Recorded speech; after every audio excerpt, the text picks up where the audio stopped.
నమస్తే రైతన్నలారా, అందరికీ ట్రాక్టర్ గురుజీ ఛానల్కి అయితే స్వాగతం. ఈరోజు మనం ట్రాక్టర్లో ఉండే డిఫరెన్షియల్ లాక్ గురించి అయితే మాట్లాడుకుందాం. దీని గురించి చాలామంది రైతులకు తెలిసినా ఇంకొంతమందికి తెలియకపోవచ్చు. సో వాళ్ళని ఉద్దేశించి అయితే ఈ వీడియో చేయడం జరుగుతుంది. గతంలో చూసుకున్నట్లయితే మనకి ఒక డిఫరెన్షియల్ మాత్రమే ఉండేది, డిఫరెన్షియల్ లాక్ ఉండేది కాదు. ఇప్పుడు వస్తున్న అన్ని కంపెనీ ట్రాక్టర్లోనూ మనకి డిఫరెన్షియల్ లాక్ అయితే ఇవ్వడం జరుగుతుంది. ఇది ఎలా ఉపయోగపడుతుంది, దీనివల్ల మనకి ఏంటి ఉపయోగం అనేది ఈ వీడియో మీరు పూర్తిగా చూస్తే అర్థమవుతుంది. ఇంకేమాత్రం లేట్ చేయకుండా ఇవి ఎలా పనిచేస్తాయని ఈరోజు అయితే మనం మాట్లాడుకుందాం. ఫస్ట్ మనం డిఫరెన్షియల్ గురించి అయితే మాట్లాడుకుందాం. ఇది పూర్వకాలం నుంచి వచ్చే ప్రతి ట్రాక్టర్లోనూ ఈ డిఫరెన్షియల్ అనేది ఉంటుంది. డిఫరెన్షియల్ అంటే ఏం లేదు, మనకి ఏదైతే ట్రాక్టర్ ఉంటుందో బ్యాక్ టైర్స్ రెండు తిరగాలంటే మనకి ఇంజిన్ నుంచి వచ్చే ఆర్పిఎం అనేది రెండు వీల్స్కి ప్రొడ్యూస్ అవ్వాలి. సో దీని ద్వారా మనకి ఆ వీల్స్ రెండు తిరగడం వల్ల మన ట్రాక్టర్ అనేది ముందుకు వెళ్తుంది. ఇది డిఫరెన్షియల్ చేసే పని. అంటే యాక్సిల్ ఏదైతే ఉంటుందో, మనం ఎప్పుడైనా ట్రాక్టర్ స్ట్రైట్గా నడిపేటప్పుడు మాత్రం రెండు వీల్స్ సమానంగా తిరుగుతాయి. ఎందుకంటే ఇంజిన్ నుంచి వచ్చే ఆర్పిఎం అనేది సమానంగా ప్రొడ్యూస్ అవుతుంది కాబట్టి రెండు వీల్స్ అనేది వేగంగా తిరుగుతాయి. అదే మీరు ట్రాక్టర్ అనేది రైట్ సైడ్కి తిరిగేటప్పుడు, అంటే టర్నింగ్ చేసేటప్పుడు ఏమవుతుందంటే ఏదైతే బ్యాక్ టైర్ రైట్ సైడ్ ఉంటుందో ఆ టైర్ అనేది స్లోగా తిరుగుతుంది. అప్పుడు ఇంజిన్ నుంచి వచ్చే ఆర్పిఎం అనేది లెఫ్ట్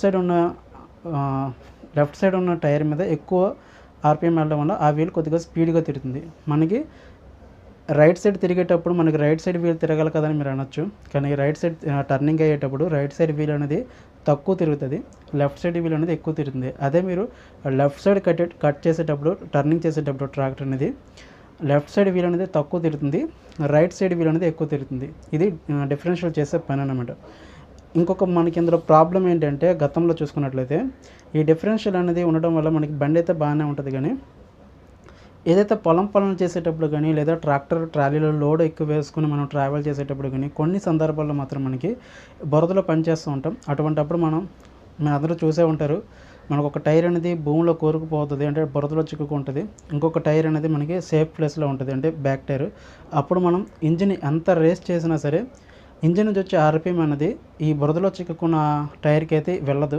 ఏదైతే సేఫ్ సైడ్లో ఉన్న ఇంకొక వీల్ ఉంటుందో అప్పుడు అది దాని మీద ఎక్కువ ఆర్పిఎం వెళ్తుంది, అది తిరుగుతుంది, కానీ ఈ వీల్ అయితే మాత్రం తిరగదనమాట.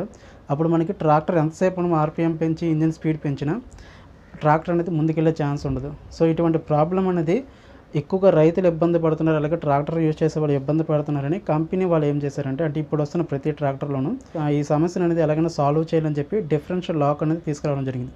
ఈ డిఫరెన్షియల్ లాక్ అనేది ట్రాక్టర్ డ్రైవ్ చేసేటప్పుడు రైట్ లెగ్ దగ్గర అయితే ఉంటుంది, మన ఫుట్ ప్యాడ్ దగ్గర, దాన్ని ప్రెస్ చేయాలి. అప్పుడు ఈ డిఫరెన్షియల్ లాక్ అనేది ఎంగేజ్ అవుతుంది. ఓకేనా? అప్పుడు మనకి ఈ రెండు వీల్స్ తిరగడం స్టార్ట్ అవుతాయి అనమాట. అప్పుడు రెండు వీల్స్ తిరగడం వల్ల మనకి ఏమవుతుందంటే ట్రాక్టర్ అనేది ఆ సమస్య నుంచి బయటపడుతుంది అనమాట. మీరు ఇంకొకటి గుర్తుపెట్టుకోవాలి ఏంటంటే, మీరు ఎప్పుడైతే ఇటువంటి ప్రాబ్లం ఫేస్ చేస్తున్నారో అటువంటిప్పుడు డిఫరెన్షియల్ లాక్ ఎలా యూజ్ చేయాలంటే కొన్ని జాగ్రత్తలు కూడా తీసుకోవాలి. దీని ద్వారా మన ట్రాక్టర్ కూడా నష్టం జరిగే అవకాశం ఉంటుంది. ఎప్పుడైనా సరే మీ ట్రాక్టర్ ఇటువంటి సందర్భంలో చిక్కుకుంది అన్నప్పుడు మీరు డిఫరెన్షియల్ లాక్ యూజ్ చేయాలి అంటే ఖచ్చితంగా మీరు స్టడీగా ఉండాలి. నెక్స్ట్ మీరు ట్రాక్టర్ పొజిషన్ చూసుకోవాలి. అంటే కొంతమంది ఏంటంటే స్టీరింగ్ పట్టుకొని మీ ఫ్రంట్ వీల్ అనేది స్ట్రైట్ పొజిషన్లో ఉండి, అంటే ఎదురుగా ఉండేటట్టు చూసుకోండి. మీరు సైడ్ లెఫ్ట్కి రొటేట్ చేయడం కానీ రైట్కి రొటేట్ చేయడం కానీ చేయకండి. ఎందుకంటే మనం డిఫరెన్షియల్ లాక్ ఎప్పుడైతే ఎంగేజ్ చేస్తామో, అంటే ఆన్ చేస్తామో, అప్పుడు మనకి దాని మీద ఎక్కువ ఆర్పిఎం అనేది తీసుకునే ఛాన్స్ ఉంటుంది. అప్పుడు యాక్సిల్ మీద లోడ్ ఎక్కువ పడుతుంది. ఎందుకంటే మనం ఆ సమస్య నుంచి బయటపడాలి కాబట్టి యాక్సిలేటర్ అనేది ఎక్కువ స్పీడ్ చేస్తాం, అప్పుడు ఎక్కువ ఆర్పిఎం జనరేట్ అవుతుంది, లోడ్ ఎక్కువ పడుతుంది. అదే మీరు ట్రాక్టర్ ఫ్రంట్ టైర్స్ అనేవి రొటేట్ చేశారనుకోండి, మనకి ఈ ఆర్పిఎం యాక్సిల్ మీద ఎక్కువ లోడ్ పడడం వల్ల మనకి ఫ్రంట్ టైర్స్ ఏదైతే బేరింగ్స్ ఉంటాయో అవి పోయే ఛాన్స్ ఉంటుంది. సో మీరు ట్రాక్టర్ అనేది ఎప్పుడైనా పొజిషన్ స్ట్రైట్గా ఉండేటట్టు చూసుకోండి. నెక్స్ట్ మీరు డిఫరెన్షియల్ లాక్ అనేది ఆన్ చేసి మీరు ట్రాక్టర్ అనేది ఆ సమస్య నుంచి బయటపడిందంటే మీకు అప్పుడు ప్రాబ్లం అనేది ఫిక్స్ అవుతుంది. మీరు ఎప్పటిలాగా ఆ డిఫరెన్షియల్ లాక్ అనేది అన్లాక్ చేసేయండి.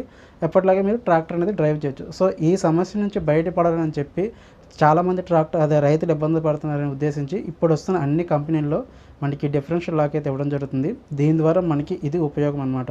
ఎప్పుడైతే మన ట్రాక్టర్ అనేది ఒక సమస్యలో ఉంది, అంటే దీంట్లో ఉంది అనుకున్నప్పుడు, అంటే బురదలో చిక్కుకుంది అన్నప్పుడు దీని నుంచి ఫిక్స్ చేయాలంటే ఈ డిఫరెన్షియల్ లాక్ అనేది మనకి అటాచ్ చేయడం జరిగింది. ఇది డ్రైవర్కి రైట్ లెగ్ దగ్గర ఉంటుంది. ఇది మనకి డిఫరెన్షియల్కి ఇంకా డిఫరెన్షియల్ లాక్ ఉన్న తేడా అనమాట.